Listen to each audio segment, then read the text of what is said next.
Hola, buenas noches. Bienvenido a estas 14ª jornadas de Catzelar. Jornadas que tienen cierta particularidad porque hemos dividido estas jornadas en 3 módulos sucesivos y hemos titulado estas jornadas cuando el paciente nos convoca al trabajo en equipo y la importancia del diagnóstico precoz. En lo personal creo que casi todos los pacientes nos convocan a trabajar en equipo, pero cuando la manifestación inicial o la manifestación principal del diagnóstico está o hace asiento en un órgano, en un tejido particular, en donde el experto en eso es un colega que hace otra especialidad, el trabajo en equipo es irreemplazable, y en este momento nos va a ayudar también a disminuir los márgenes de error que todos podemos tener y a compartir responsabilidades, dos cosas que son fundamentales y van para el beneficio del paciente. En este módulo 1 vamos a hacer interconsulta con oftalmología y tengo el honor y el placer de presentar al doctor Pablo Franco. Él es médico oftalmólogo, jefe de la seccional de uveitis del Hospital Oftalmológico Santa Lucía. Doctor, muchísimas gracias por estar esta noche con nosotros. 2 mensajes cortitos antes de darle la palabra al doctor. Por favor, para poderles dar el certificado, enviar el certificado, les pido que escriban al mail de la filial, que es catzelar@gmail.com, con su nombre, apellido y mail, así los podemos enviar. Y todas las preguntas que van a surgir las pueden hacer a través del chat. Dentro de unos aproximadamente 25 o 30 minutos se va a habilitar el chat. Los hacen ahí y al final de la jornada la doctora Galvez lo va a leer para que el doctor pueda responder. Doctor, nuevamente, muchas gracias por estar con nosotros y somos todo oídos. Bueno, gracias María, gracias Soledad por la invitación. Voy a compartir la pantalla. A ver ahí. ¿Se ve ahí? ¿Está bien? Perfecto. Sí. Buenísimo. Bueno, muchas gracias. Yo voy a hablar un poco de uveitis y de la relación que tenemos con los reumatólogos. Desde nuestro punto de vista, y podemos después discutir qué punto de vista tienen ustedes sobre el tema, ¿no? Para nosotros, el ojo es una ventana a la patología sistémica. De hecho, una artritis reumatoidea, una diabetes, una hipertensión, hasta una IgG4, puede aparecer a través del ojo. Es decir, que el oftalmólogo, si bien no tiene una formación clínica, la verdad que nuestra formación desde ese punto es bastante defectuosa, con el tiempo vamos entendiendo que tenemos que buscar patologías sistémicas que muchas veces explican eso que estamos viendo, ese problema que estamos viendo en el ojo. Específicamente la uveitis es la inflamación del tracto uveal. Y el tracto uveal está formado por el iris, el cuerpo ciliar y la coroides. La inflamación de esta túnica vascular, que si la miran bien, está entre la esclera y la retina, es como un sándwich, es lo que está en el medio. La inflamación de algunos de estos sectores va a producir un compromiso de las estructuras que están por encima. Por ejemplo, la inflamación de la coroides puede producir inflamación de la retina, del nervio óptico o del vitrio, y en la cámara anterior puede producir inflamación en la cámara anterior y traer problemas al cristalino. Es decir, que esa inflamación va a traer problemas a los tejidos que están por encima o por debajo. Desde el punto de vista topográfico, nosotros clasificamos a la uveitis en las uveitis anteriores, que son las que presentan inflamación por delante del cristalino, y solamente eso.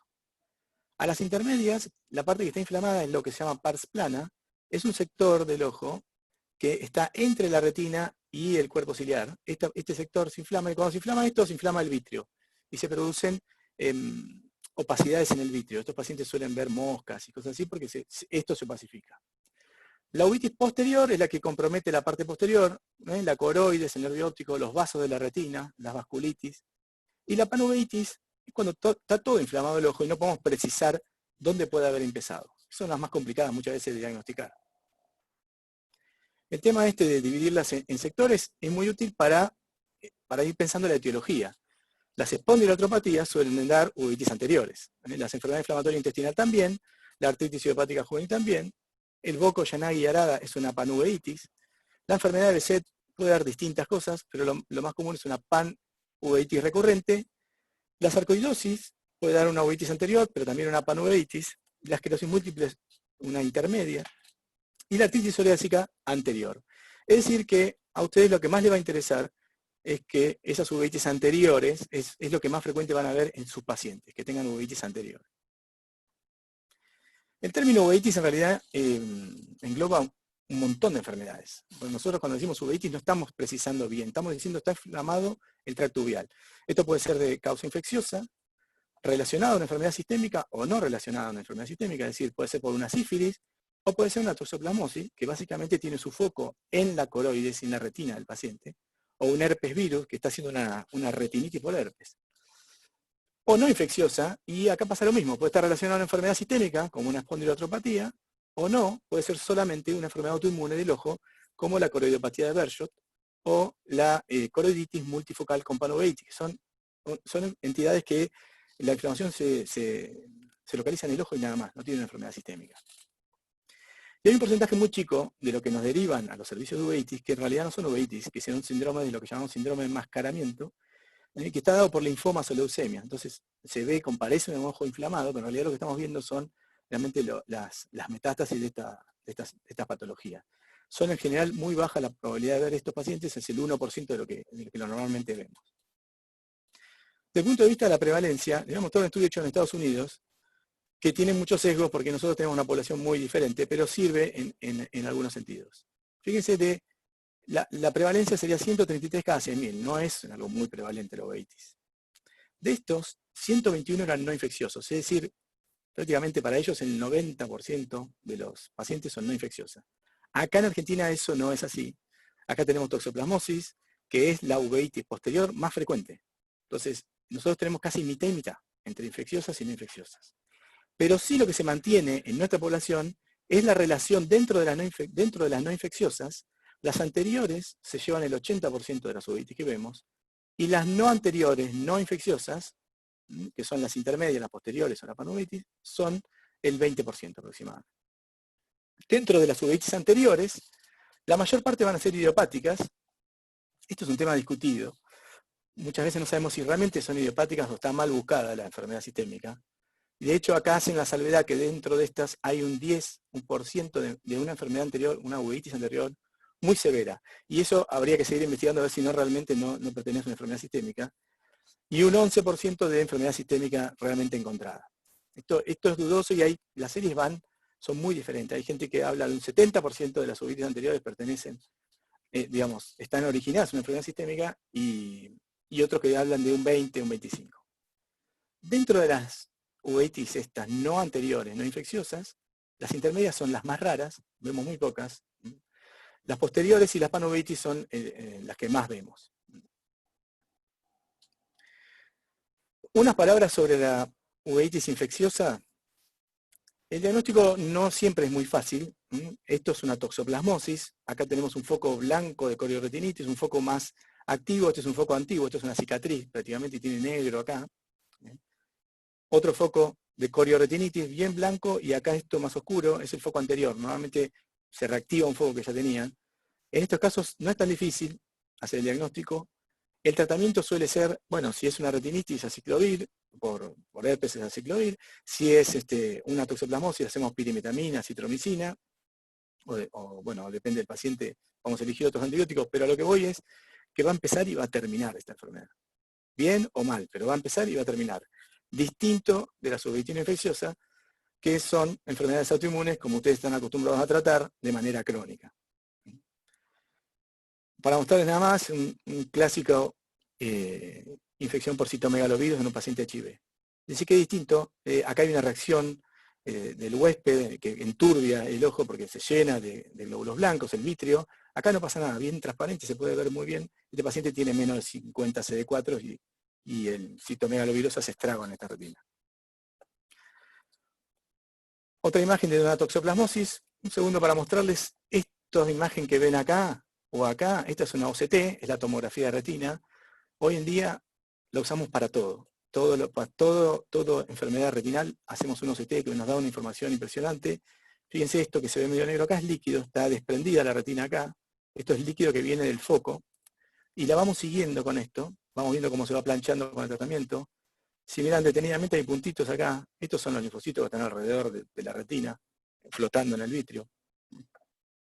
Después les voy a mostrar más fotos, pero este estudio es cardinal para nosotros para diagnóstico y para seguimiento de los pacientes. Y vamos a entrar sí en la uveitis no infecciosa. Este fondo de ojo es clásico de una enfermedad de Arada. Este es el Boko Yanagi Arada. Este es un paciente morocho, de tez oscura, de ojos bien oscuros, y cuando ves este fondo, te das cuenta con estas marquitas acá, que son atrofias numulares periféricas, este es un paciente con arada. Si fuera un paciente rubio escandinavo, esos blancos pero transparentes, que son de ojos celestes bien claros, y tiene este fondo, está bien, podría ser normal. Pero este fondo en un paciente pigmentado, este perdió el pigmento y eso es un signo de Boko Yanagi Arada. Ustedes conocen los síntomas. La verdad, en resumen, estos síntomas no son muy diferentes de otras patologías oculares como la conjuntivitis, un poco visión de borrosa, el ojo rojo, la fotofobia, una úlcera de córnea, una queratitis, dan más o menos lo mismo. O sea, el síntoma no me orienta tanto para saber la patología. Lo que me va a orientar es la revisación completa del paciente. La anamnesis, que es un poco deficitaria, un poco bastante, en lo que es el oftalmólogo, nosotros hablamos poco con el paciente, más tendemos a tratar de manera muy rápida, apoye la pera y la frente y no me cuente más. Y en la uveitis es importante que te cuente. Tenés que saber un poco más qué puede estar pasando. La agudeza visual, que lo tomamos con estos tipos de carteles, la biomicroscopía es esto, la lámpara de hendidura, la tonometría, que es tomar la presión ocular con este cono, y el fondo de ojo usamos lentes como esta, nunca usamos un directo que no nos sirve para nada, nosotros no nos deja ver la retina en su totalidad. En cambio, con estos equipos, con esta lente podemos ver todos los sectores de la retina y tener una idea de lo que está pasando. El efecto Tyndall es cardinal para nosotros, es el signo de la uveitis. Si ustedes ven entre esta luz y esta, que es la que proyectamos con la lámpara de hendidura, lo que se ven son unos puntitos, son los linfocitos, que están flotando en el humor acuoso. Un ojo normal se ve así, las dos luces, en el medio nada. El líquido del humor acuoso es como el líquido cefalorraquídeo, es un líquido que no tiene que tener absolutamente nada, tiene que ser totalmente transparente. De acuerdo a la cantidad de células que contamos en 1 milímetro de esta luz, porque nosotros podemos agrandar o achicar esta luz, decimos que tiene, si tiene entre 6 y 15 células que contamos ahí, tiene una cruz, 2 cruces, 3 cruces o 4 cruces. Esto nos sirve para guiarnos en todos los tratamientos que hacemos. En general, prácticamente todas las uveitis van a tener un poquito más o un poquito menos de Tyndall y nos va a poder guiar qué está pasando, si está mejorando con el tratamiento o no con el tratamiento que le estamos haciendo. Entonces, esto ténganlo en cuenta, porque cuando hablen con un oftalmólogo y quieran saber si su paciente, al que ustedes le están tratando, porque él se los derivó para que le hagan inmunosupresión, pregúntenle por el Tyndall. ¿No? Y ahí lo van a agarrar porque van a tener que contestar, van a tener que decir, está mejor o está peor porque tenía 0,5 y ahora tiene 0 o tiene 1 y antes tenía 3. Pero esto es un signo muy importante y se ve muy fácilmente con una lámpara de hendidura. Tenemos otros estudios, la ecografía, la retinofluorescinografía, que es el estudio que inyectamos el contraste, pero últimamente la OCT, que les decía recién, la tomografía coherente óptica, es lo que más estamos usando. Esta es una retina normal, y esta es una retina que está inflamada, se ve como junta líquido, acá hay un foco inflamatorio, y entonces con este equipo que no es de contacto, que no hay que inyectar nada, que tarda, no sé, 1 minuto tarda en hacer esto o menos, yo puedo saber bien qué es lo que tiene el paciente y cómo va con el tratamiento. Fíjense, por ejemplo, en estos pacientes, yo pude medir acá la coroides. La coroides está engrosada, que por ejemplo en una arada, donde se engrosa la coroides, está inflamada, 641 micrones, y ahora 289, 14 días después de los corticoides. No es solo cualitativo, yo veo cómo digamos, mejoró, sino que además puedo medir y puedo tener una idea exacta de lo que está pasando. También me sirve para ver, este paciente se recupera y después hace lo que se llama una membrana epiretinal, como se ve acá arriba, que arruga la retina, y estos son, digamos, problemas posteriores, tardíos, de las enfermedades inflamatorias de la retina. Yendo a la uveitis anterior, como les decía antes, la primera causa de esto es idiopática. La verdad es que muchas veces nos quedamos sin saber de dónde viene esta uveitis o por qué la hace el paciente. ¿Tendríamos que pedir consulta a todos? Bueno, en realidad, si me preguntan a mí, yo creo que a la mayoría habría que pedirle, a casi todos. Porque la realidad es que tenemos una capacidad de detectar una espondilotropatía bastante baja nosotros. Entonces, yo prefiero que lo derivemos, a pesar de que haya pasado por nuestras preguntas mínimas sobre el dolor de espalda y ese tipo de cosas que tratamos de hacer. Pero la verdad es que muchas veces yo le pregunto a los oftalmólogos, o residentes, todo, acerca del dolor inflamatorio y no saben las características. Entonces, ¿qué pueden estar preguntando si no conocen bien las características del dolor inflamatorio? Ante la duda, me parece que nos conviene a nosotros y a ustedes y a los pacientes que sean vistos que se descarte eso y que sigamos adelante y que pensemos que es idiopática porque se descartó del todo. Estos pacientes lo que tienen es que la uveitis anterior suele remitir en 2 a 6 semanas. Nosotros le damos las gotas, que solemos dar prednisolón acetato. De acuerdo a la cantidad de Tyndall, damos la cantidad de veces. Es decir, si tiene 3 cruces de Tyndall, cada 2 horas. Y cuando empieza a bajar, lo pasamos cada 4, lo pasamos cada 6, después lo cada 8, cada 12 y lo vamos sacando. Normalmente, entre 2 y 6 semanas tiene que estar en 0 el paciente. Es lo más frecuente. Y lo otro que damos con los corticoides son los cicloplégicos, que son los que dilatan la pupila. Y ahora voy a detener un cachito en esto por qué los usamos. Si no remiten 2 a 6 semanas, si no remiten las 6 semanas, si tuvo más de 2 episodios por año, si tiene dolor lumbar inflamatorio o antecedentes familiares, lo tenemos que descartar una enfermedad inflamatoria. Eso es lo que le decimos a los residentes, a los médicos que están de guardia, porque esta patología suele venir por guardia, no saca un turno en el consultorio donde está sentado, no, te cae a las 2 de la mañana y dice, yo estoy viendo mal, me duele el ojo. Y muchas veces, el que lo ve, le da las gotas, el paciente en un mes mejoró, y no vino más, y no sabemos qué pasó. Y no tiene ni historia clínica. Entonces, ¿cómo sabemos que es el segundo episodio? Porque le preguntás al paciente que el paciente se olvidó que vino. Además, no entendió que tenía una uveitis. Me pasó con un montón de pacientes. Creyeron que tenían una conjuntivitis, que le dieron las gotas y se le fue. No, era realmente una uveitis y había mejorado, pero con las recurrencias múltiples terminamos haciendo diagnóstico de una enfermedad sistémica. ¿Por qué le damos para dilatar? Fíjense acá en este ojo, cómo esta membrana que se forma por inflamatoria pegotea el iris al cristalino. Un segundo para mostrarles que el humor acuoso se forma en la cámara posterior y pasa por la pupila a la cámara anterior y se va por el ángulo esclerocornea. Si yo tapo esto, el humor acuoso se junta atrás y la presión del ojo sube. El paciente se queda ciego por glaucoma. Acá están viendo un ojo totalmente pegado, lo que nosotros llamamos seclusión pupilar, o sinequias 360 grados. Esto es una UM, es una ecografía del segmento anterior. Fíjense cómo está pegado, entonces el humor acuoso que no puede pasar, empuja y hace lo que llamamos el iris bombé. Esto se pone redondo, se pone convexo para acá. ¿Cómo se soluciona esto? Primero preveniéndolo con los dilatadores. Si esto está dilatado, es imposible que se pegue, porque la pupila se va tan afuera que no toca más el cristalino. Se soluciona una vez que está con láser. Esto es un agujero hecho con láser y se vuelve a aplanar. Fíjense cómo se aplana de nuevo, porque el humor acuoso ahora, si no pudo pasar por acá, pudo pasar por este agujerito. Y baja la presión. Hay veces que esto está muy pegoteado y con un láser no se puede hacer. Y entonces el paciente sube por guardia y con una tijera le hacemos 2 agujeros. En general 2 o 3 a veces. No queremos que se tape nunca más. Esto está todo pegado. Una vez que baja la inflamación, este paciente hay que operarlo, que sacarle el cristalino, pues tiene catarata. Pero lo primero es bajarle la presión.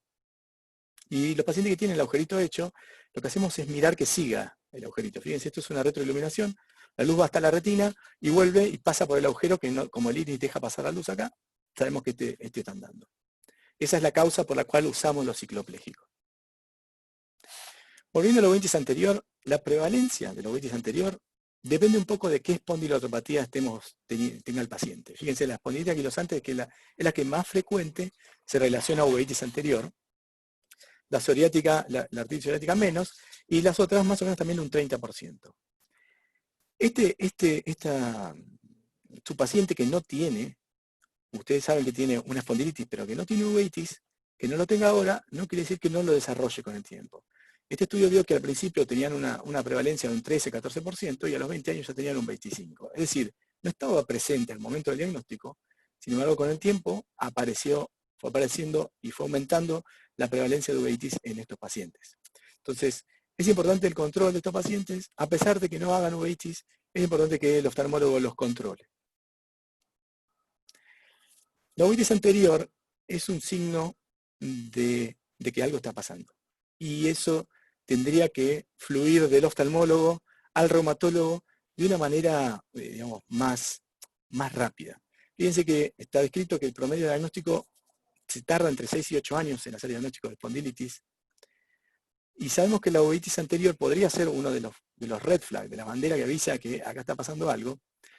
Y lo que le decía antes, hay un 25 o 77% de los pacientes se les encontró una enfermedad sistémica no infecciosa a partir de estas uveitis anteriores. Y miren que el 41% de la primera manifestación de la espondilopatía puede ser la uveitis. Con lo cual, los que trabajen en lugares donde tienen en el mismo hospital oftalmólogos y reumatólogos, la idea sería que esa uveitis anterior sí sea vista por el reumatólogo. A pesar de que no, pero es la primera vez que le pasa. No sabemos si es la primera vez que le pasa. Tenemos que estar confiando en un paciente que no sabe bien qué le pasó, que no le explicaron lo que le pasó. Y como le decía antes, esta uveitis a veces en 2 o 3 semanas se le fue. Pero se pasó la oportunidad de hacer un diagnóstico precoz de una espondilotropatía.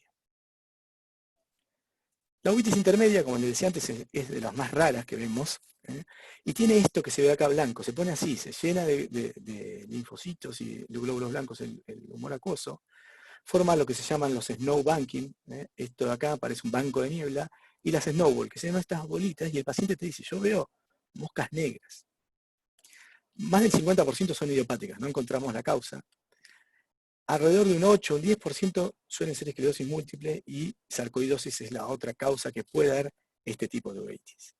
Entonces, si el paciente se presenta con una uveitis intermedia y algunos signos neurológicos que nos pueden hacer pensar en esclerosis múltiple, ahí nosotros lo derivamos a un neurólogo. La idea es que se le pida resonancia y todo. Yo no las pido, no sé bien cómo se pide el FLAIR, no me acuerdo bien cómo se llaman esas cosas, entonces, y además no sabría verla después. Con lo cual, prefiero que esté en manos ya del neurólogo. La uveitis posterior, lejos la causa más frecuente que en nuestro país es el Bocco Yanagi Arada, de las uveitis posteriores no infecciosas. Lo que les decía antes es que la toxoplasmosis es la más frecuente de las posteriores, pero es infecciosa. De las no infecciosas, el Arada es lo más frecuente, y seguramente a ustedes les llegan algunos pacientes con enfermedad de Arada para inmunosuprimir. Pueden ver papilitis, coroiditis, como se ve acá, todo esto está inflamada la coroides, y vasculitis oclusiva, como una enfermedad de Behçet, como esta que se ve acá, es decir, como el vaso corta acá, y acá no hay trama vascular. Esto es una urgencia, este paciente se queda ciego. Este paciente tiene que, de entrada, recibir anti-TNF.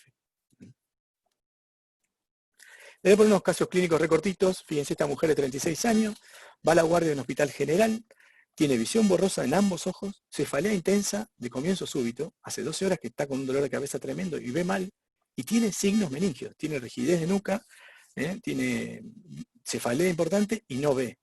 A esta paciente la internan con diagnóstico de papilema bilateral, le hacen primero una tomografía computada, después una resonancia, en ninguna de las dos cosas ven nada, como no había tumor, le hacen una punción lumbar, le hacen hemocultivos y todo da negativo. Lo que tiene esta paciente, fíjense cómo tiene inflamado el nervio óptico, pero también tiene inflamada el resto tiene la coroides inflamada. Esta paciente tiene esto, el síndrome de Bocco Yanagi Arada, que en realidad es una uviomeningitis. Estos pacientes tienen linfocitos que están sensibilizados contra los melanocitos. Por lo tanto, tienen inflamada la meninge, hacen vitiligo y tienen estos síntomas audiovestibulares, tienen tinnitus, tienen ruidos que están explicados básicamente por la inflamación de estos tejidos. Los tres describieron distintas partes de la enfermedad y por eso se le puso el nombre de estos tres médicos que describieron la enfermedad. Es, como les decía antes, la más frecuente en nuestro medio, y un 40, un 70% de estos pacientes van a requerir inmunomoduladores para poder mantener la inflamación contenida, para no seguir dañando la retina.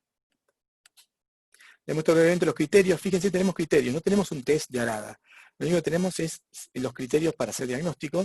Ustedes están acostumbrados a los criterios en muchas enfermedades, en oftalmología es más raro. Nosotros solemos tener más claro, este tiene catarata, este es más difícil. No tiene que tener antecedentes de trauma ocular, no tiene que tener evidencia de otra enfermedad ocular. Compromiso tempranos es esto, la coroiditis difusa, y el tardío es el que les mostraba antes, la decoloración de todo el fondo de ojo. Un paciente con este fondo de ojo puede terminar así, lo que llamamos el sunset glow fundus, que es como el atardecer, el fondo del atardecer. Estas atrofias numulares que aparecen periféricas, que son como nubecitas blancas, son muy, muy frecuentes también y hacen diagnóstico. Y en la piel hacen vitiligo y poliosis, que es que las pestañas se ponen blancas. Otro caso, un varón de 23 años, este tiene antecedente de trauma penetrante en el ojo izquierdo hace 2 años, refiere a disminución indolora de la agudeza visual. Empezó a ver mal hace 2 semanas. el ojo izquierdo es el ojo que tiene visión 0. No puedo saber si tiene inflamación, no puedo ver nada. Esto es un leucoma corneal. Acá se clavó y el ojo cicatrizó, la conjuntiva se subió a la córnea y tapó todo. Y este es el otro ojo que tiene Tyndall, tiene 2 cruces y tiene 5 décimas de visión. Este es el fondo del ojo de este paciente. Y fíjense que hay pliegues. Si ven bien acá, hay unas rayitas. Esto está inflamado. Y esta papila, a nuestro entender, digamos, después de ver muchas papilas, nos damos cuenta que está muy roja. No es el color tan habitual, no está rosada, está hiperémica. Y hay un halo alrededor. Fíjense qué útil que puede ser, en este caso, la OCT para ver esto. Ahora les voy a mostrar. Esta es la oftalmía simpática. Un ojo hizo una herida penetrante, sensibilizó al sistema inmune y termina siendo una uveitis años después en realidad de los 2 ojos, pero no podemos ver la uveitis del otro ojo, podemos ver la de este nada más. Si miran la OCT, les voy a pasar unas imágenes, fíjense cómo juntó líquido. Esto es agua adentro de la retina, abajo de la retina, perdón. Y lo voy pasando, hay agua abajo de la mácula, acá. Y acá hay agua alrededor del nervio óptico. Esto está despegado, esto tendría que estar todo junto. No hay este espacio. Esto porque hay una coroiditis por detrás que está largando líquido. Esto es antes del tratamiento y esto es una semana de tratamiento. Todavía hay líquido, pero va mejorando mucho. Sabemos que está mejorando con esto. Otro caso más que les quería mostrar. Una mujer de 32 años, consulta por visión borrosa, de los 2 ojos, indolora, 3 semanas de evolución y no tiene ningún otro antecedente. Este es el fondo de ojo, no se ve nada terrible acá, apenas algunos pliegues, pero no, muy poquito. Pero fíjense del lado nasal de la retina, estas manchas, que ahora les voy a mostrar, y del otro lado también, en los 2 ojos. Fíjense cómo se ven con más aumento, manchas alargadas, ¿sí? Toda la retina. Esto es característico de la retinocoroidopatía emperdigonada, o de Bershot. Bershot parece que hubieran disparado con una escopeta, por eso aparecen estos focos de corioretinitis, de corioiditis y de corioretinitis en la retina, acá en el fondo del ojo. Es posterior, es bilateral, es crónica, HLA A29 en el 99% de los casos. De hecho, han propuesto llamarla coroidiopatía por HLA A29. Si no tiene el HLA, hay que seguir buscando otra cosa. Requiere inmunomodulación siempre, y me diría que prácticamente de por vida. Y le mostré estos casos porque estas 3 patologías van a requerir tratamiento inmunomodulador crónico. Y es muy probable que a ustedes les llegue algún paciente de esto para que lo traten ustedes.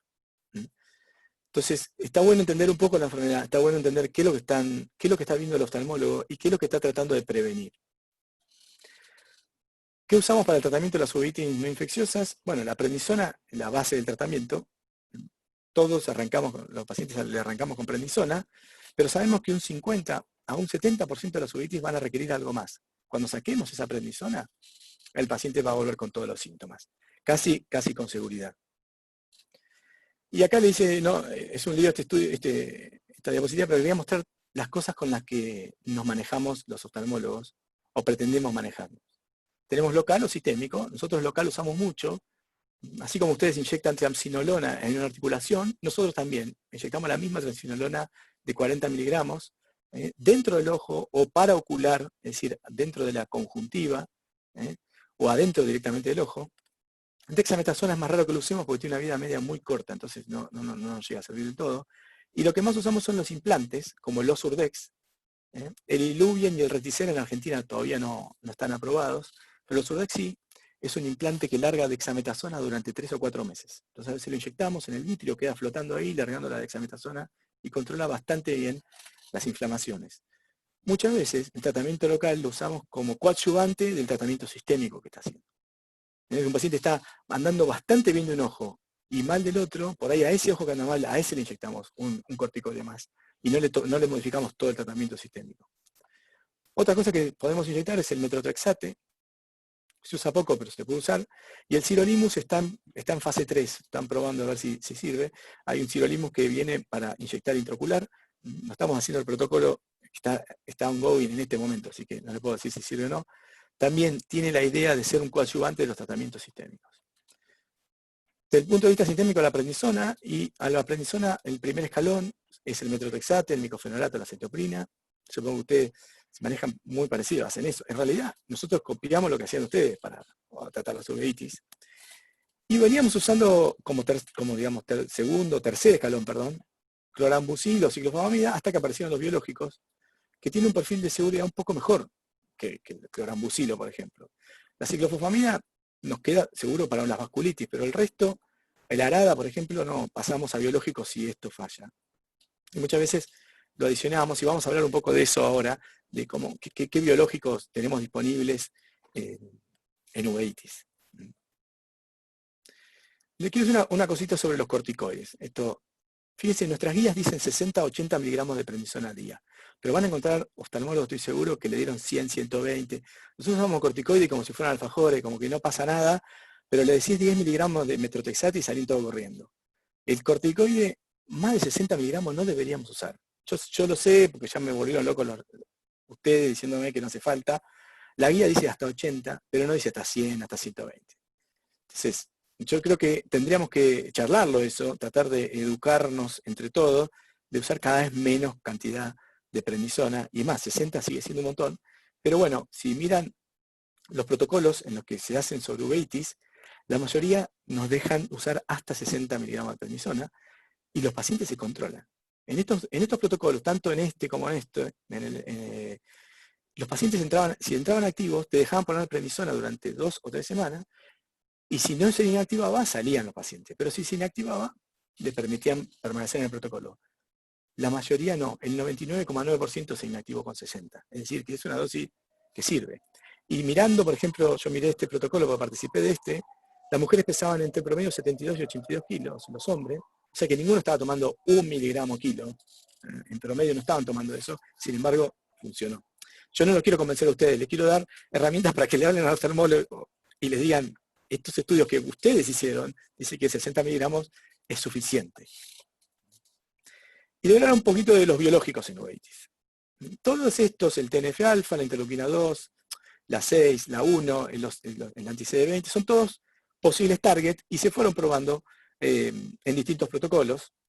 La interleuquina 1, que tiene el anakinra, el canakinumab, solo hay reporte de casos en BSET sobre todo, y en la EIJ, y el Gevokizumab hizo un fase 3, nosotros participamos, y falló en demostrar eficacia en las uveitis no infecciosas en la que se hizo el protocolo.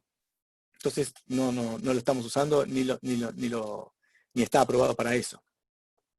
La interleuquina 6 hizo un fase 2, ustedes saben que disminuye la respuesta TH17, es un fase 2 a 6 meses nada más, dio bien, parecería ser eficaz a 6 meses, pero todavía no tenemos ni datos de ningún fase 3 que nos permita usar con seguridad el tocilizumab para las uveitis.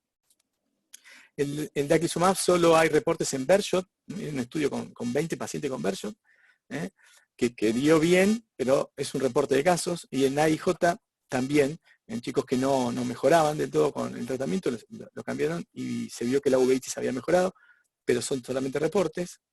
El ustekinumab, hay reportes en BSET y hay 2 estudios corriendo en fase 2. Así que hay que esperar un poco a ver qué eficacia tiene. El anti-CD20, hay varios estudios hechos.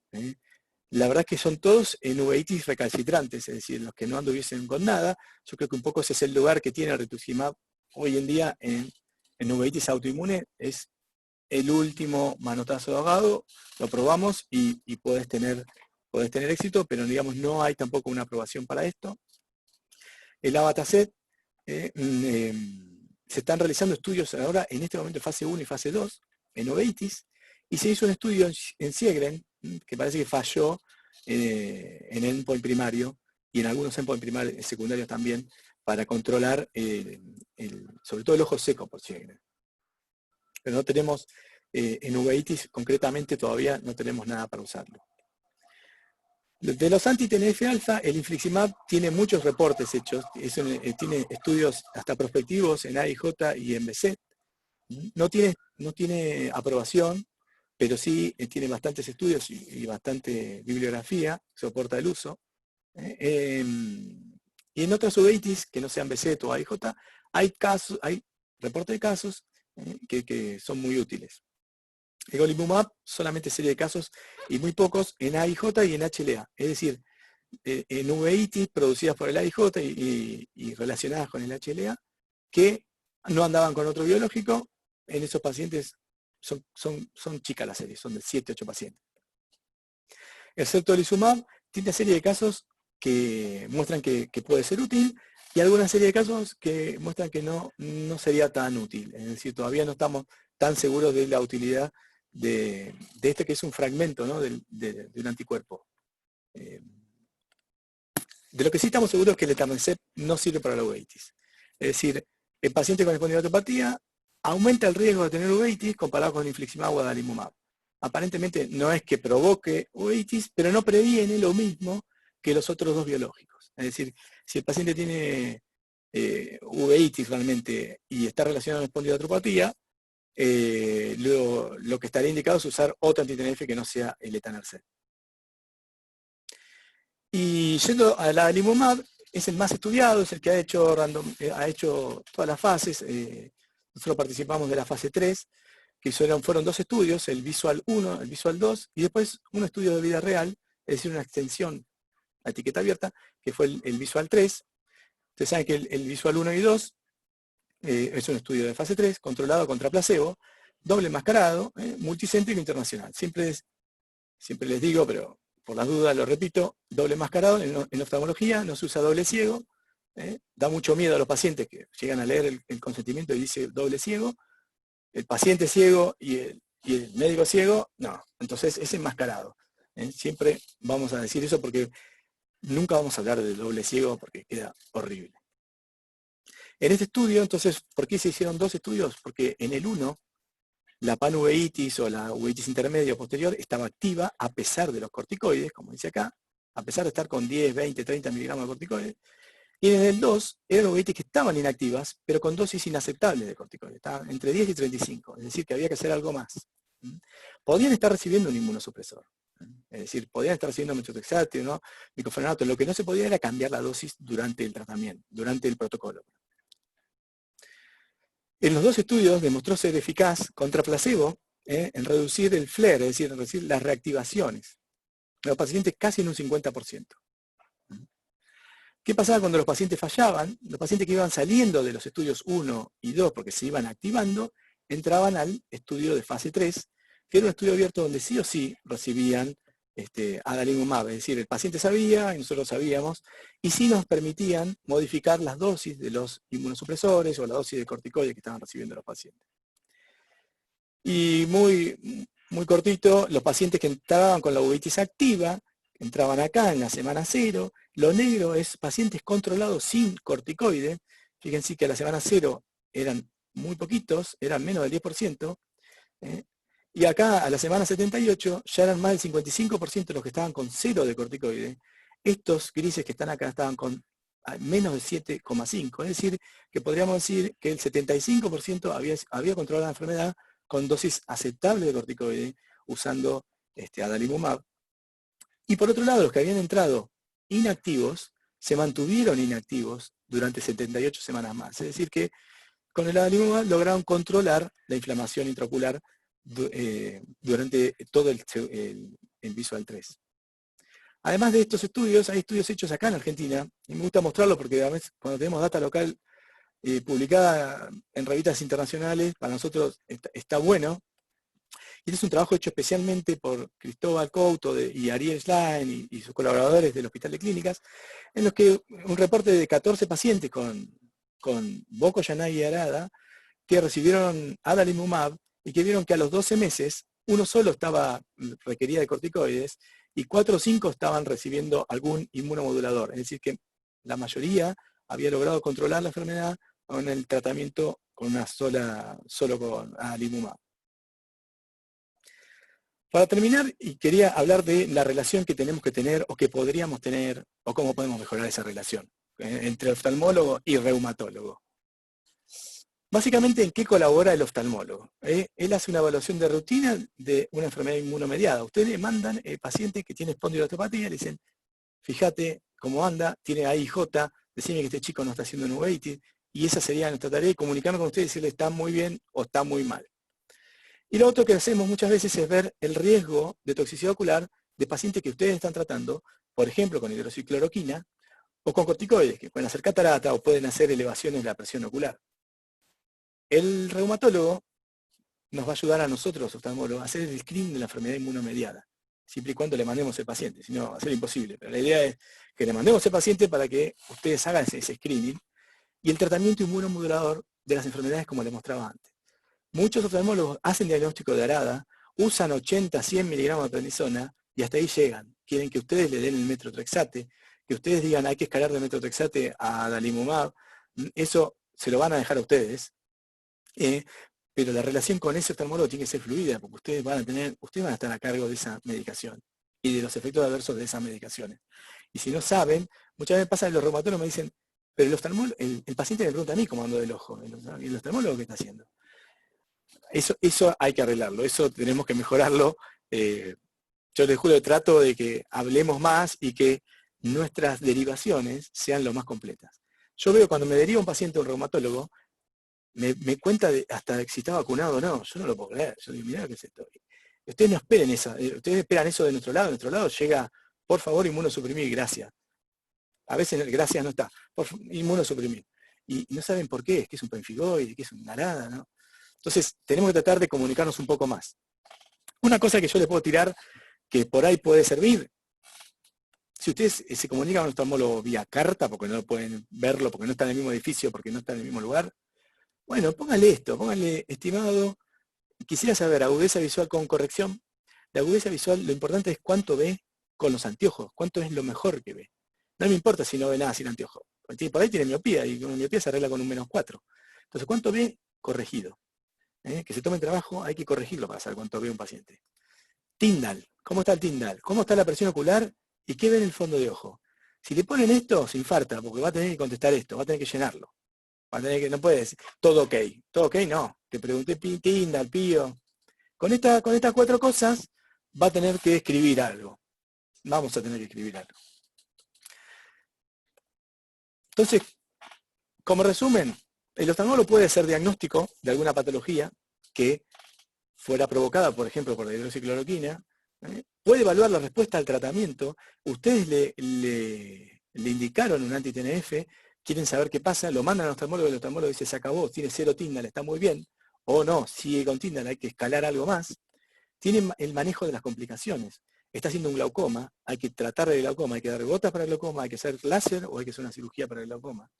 El reumatólogo va a hacer diagnóstico de la espondilotropatía, va a decir, pará, ¿no viste que tenía psoriasis en los dedos? No vi nada, yo no vi los dedos, te va a decir el oftalmólogo.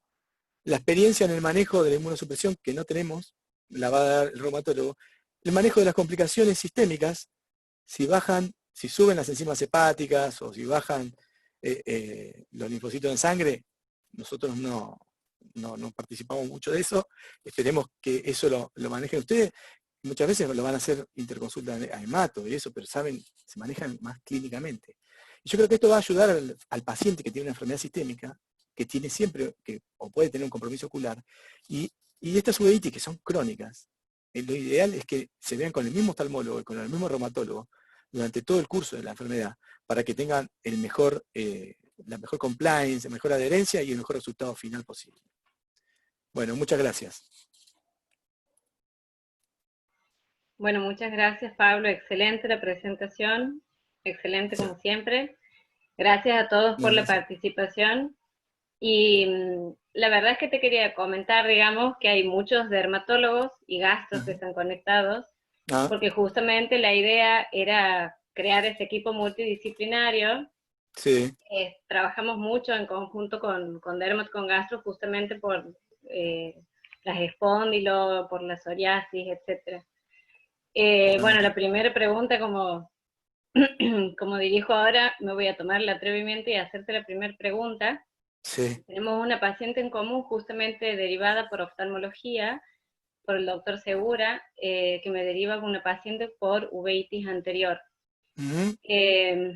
Ya venía con corticoides tópicos el paciente, a altas dosis de corticoide también, con 60 miligramos de prednisona, sí. Una mujer de 58 años, si no mal recuerdo, y la paciente cuando viene a mi consulta, entre lo que hago las las preguntas para evaluar enfermedad sistémica, la paciente había desarrollado psoriasis en su infancia que pasó totalmente desapercibida y aparece ahora nuevamente con placas en codos, rodillas, y por lo tanto hago interconsulta con Marisa San Román.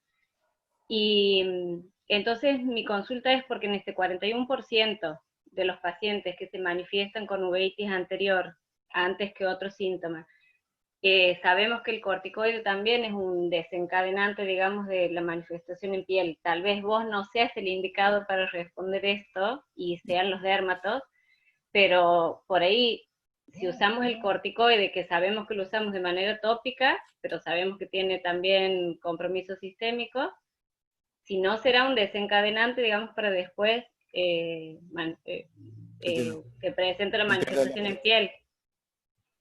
La verdad no leí nada sobre la psoriasis desencadenada por colirio de prednisona. No creo que sea imposible que pase, pero la verdad es que la absorción no es muy alta de la prednisona. Lo que pasa es que estás planteando que hace meses por ahí que está con las gotas, y ahí puede ser que esto cambie, ¿no? Pero la verdad no leí nada sobre psoriasis desencadenada por gotas de corticoide, eso no. Y he visto artritis psoriásicas, he visto esos dedos así, y pensé, bueno, la uveitis viene por este lado. Pero nunca pensé lo que decís vos, que puede ser que esté desencadenado porque ya estaba usando las gotas. Sí, la verdad que también estos pacientes, más que nada, vienen con corticoides bioral, con 60, 50, 60 miligramos de corticoides bioral. También. Sí, totalmente.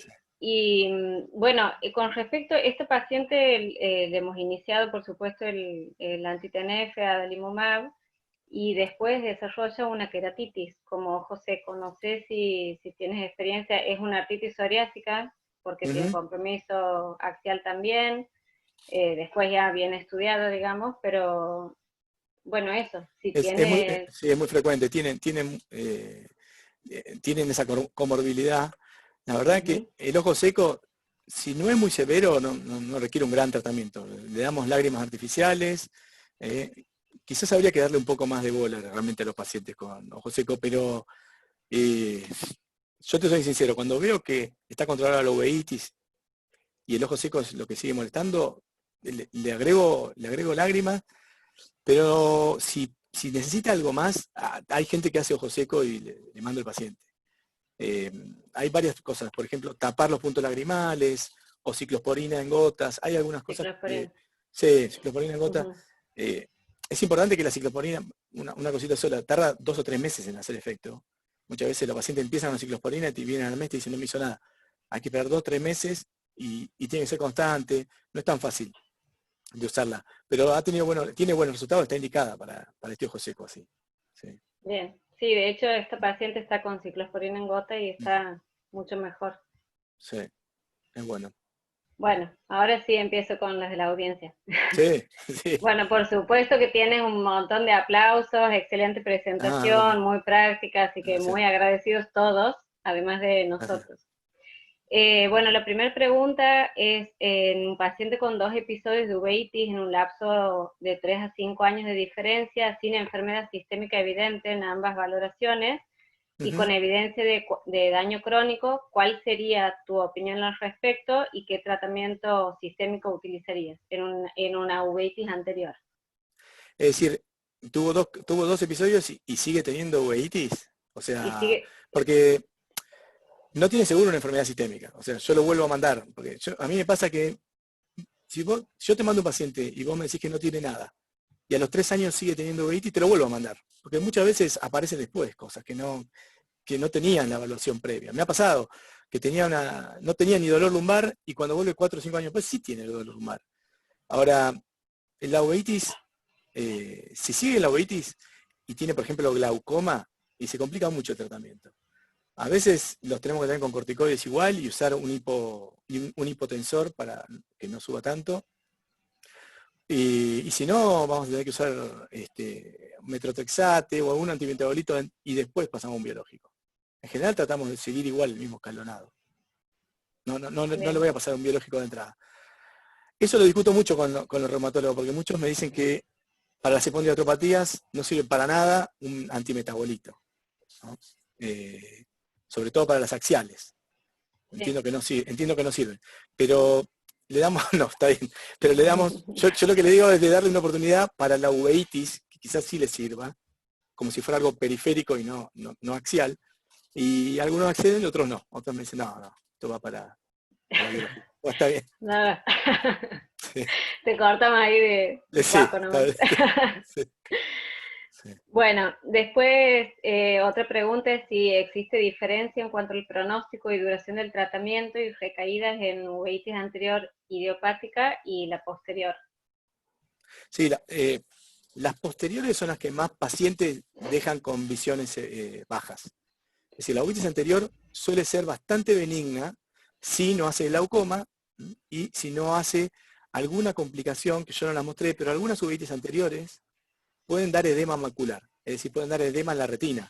Es decir, por más que sean anteriores, esos factores inflamatorios que se repiten y que están en la parte anterior del ojo, pueden difundir y llegar a la retina y producir una inflamación crónica en la retina. Ya, si tiene glaucoma o si tiene edema de retina, estos dos pacientes van a perder visión. Son los menos, por suerte. Pero existen pacientes que pierden la visión. Los uveitis posteriores son los que más ciegos dejan, o sea, lejos. Claro.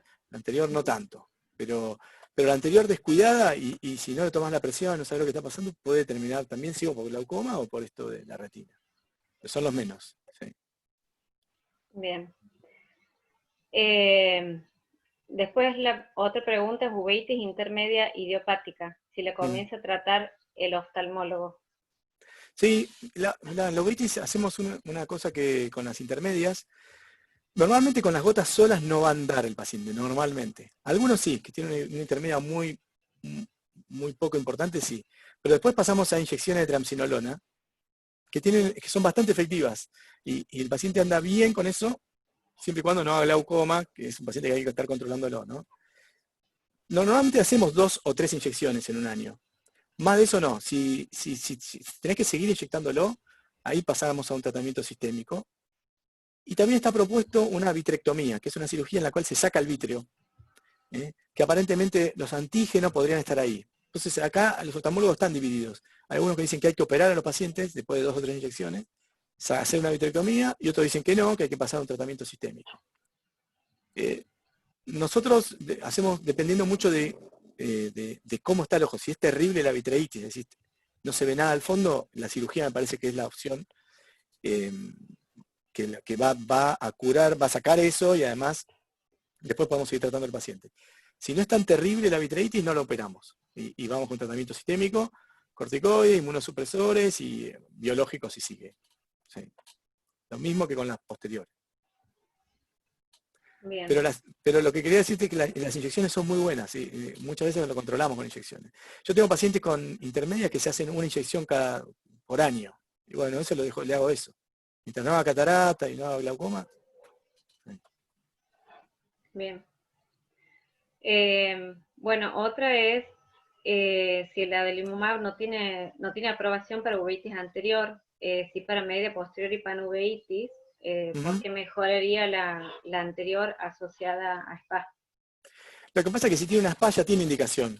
O sea, si el paciente tiene una espondilopatía, puede pedir al anti-TNF que se lo van a aprobar. O sea, si yo voy a decir lo que yo entendí de una espondilopatía. La espondilopatía o ustedes no le dan nada o le dan biológico prácticamente. O sea, nada no, fisioterapia o algún AINE, y si no, biológico, no existe el metotrexate, no hay nada intermedio.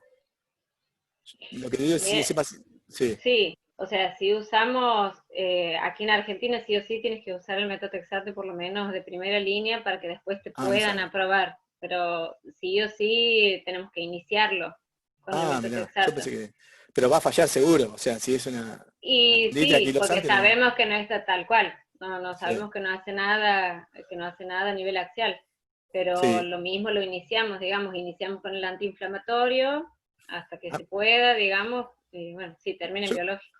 Yo creo que la pregunta por ahí iba a que, a mí me ha pasado, son pacientes que tienen uveitis anteriores a repetición y que el reumatólogo me dice, está perfecto, tiene BASDAI de, no sé, no sé esos números que manejan, pero digamos que tienen uno de esos que está muy bien. Entonces, yo a veces le digo, pero pasalo igual, porque sabés que tiene la espondilotropatía y la uveitis lo está matando. Y en ese paciente vos pedís el biológico por la espondilotropatía y le tratás la uveitis con eso. O sea, a mí me ha pasado que yo quise pedir y se me armó el lío. Yo puse espondilitis anquilosante, voy a pedir, y vos me decís, vos sos oftalmólogo, me llaman de la obra social. ¿Qué estabas pidiendo? Necesitaba la firma de un reumatólogo para pedirlo, por ese diagnóstico. Sí. Así que, pero bueno, nada, lo Bueno, pidió un eso va a reumatólogo y salió. cambiar, eso va a cambiar. De hecho, con los dermatólogos ya está pasando y tal vez no son muchos los uvitólogos, digamos, ustedes que se dedican No. a uveitis, entonces, por eso, pero por ahí Sí. reconocen a uno y no es lo mismo que por ahí tal vez vos firmes a que firme otro. Eso sí pasa en todas las obras sociales, pasa en las mejores familias. Sí. Bueno, a ver, aquí hay una larguita. Paciente sin reacción en cámara anterior que presenta escleritis nodular con PPD positiva. Focos pulmonares compatibles con TBC. Se trata para TBC sistémica, corticoide tópico, que mejora a los 2 meses. Luego de 2 años recidiva la escleritis y no responde el corticoide tópico ni sistémico al suspender el corticoide, recidiva. Malísimo No sé caso, si sí. sí. Sí, pero sí. ¿No? Yo tópico supongo que en gotas nada más, ¿no? Nosotros a las escleritis le damos 1 o 2 semanas de gota y si no anda les inyectamos también con triamcinolona.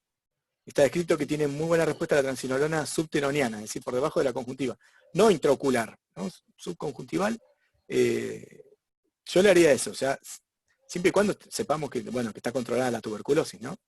Pero sí, lo que estamos haciendo mucho es eso, la triamcinolona tiene mucho efecto.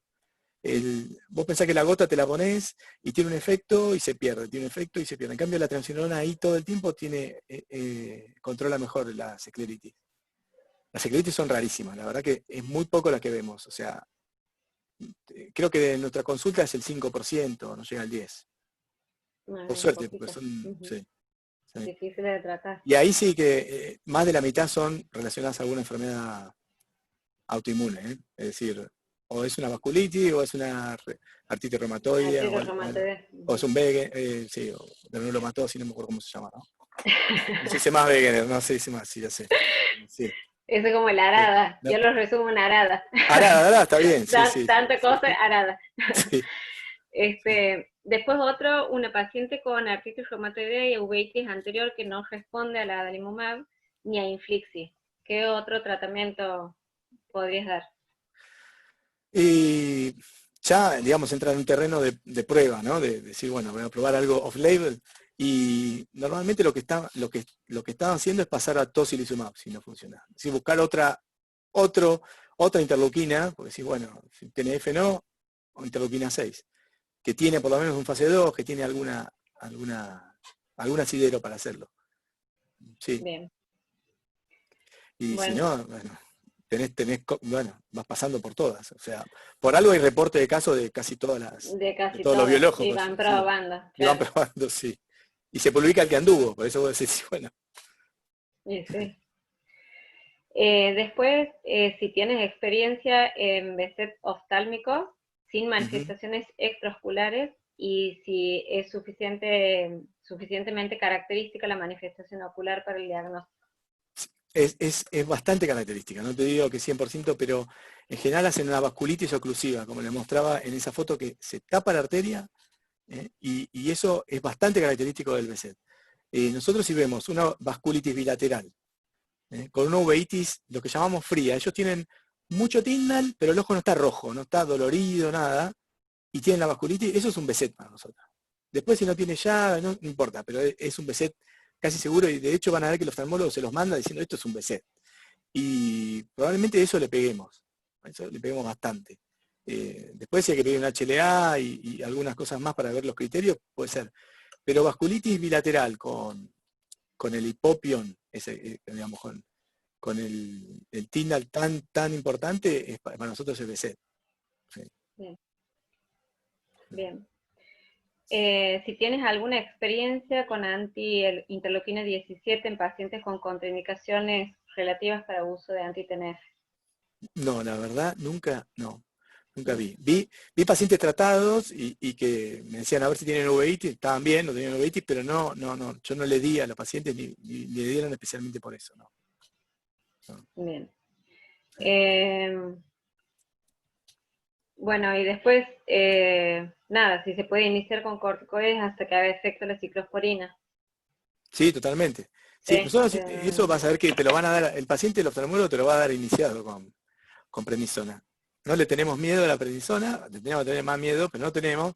Entonces, la prednisona se inicia porque, por ejemplo, este paciente con ALADA, que viene con la papilitis bilateral, en 1 o 2 semanas ya están viendo bien, ya se fue. Y uno quiere que esto se reduzca rápido, para que se acorten los tiempos de que ese nervio óptico está inflamado, ¿no? Quizás ustedes están acostumbrados a tratar una articulación que puede esperar un poco más. Yo veo que dan metrolexato y esperan un mes. Yo no quiero esperar un mes. Yo al paciente le doy prednisona y a la semana lo cito y tiene que estar viendo más. Y es Si no una está urgencia. claro, es como lo vemos como más Sí, urgente, sí. Y por sí, ahí sí. usamos dosis más bestiales de prednisona porque creemos que va a ser mejor. Ya te digo, creo que con 60 estaríamos bien, no necesitaríamos más. Y lo de usar más tiene otra contra, que es que estás tan arriba que tardás mucho en bajar. Mi paciente está meses tomando dosis altas de corticoides.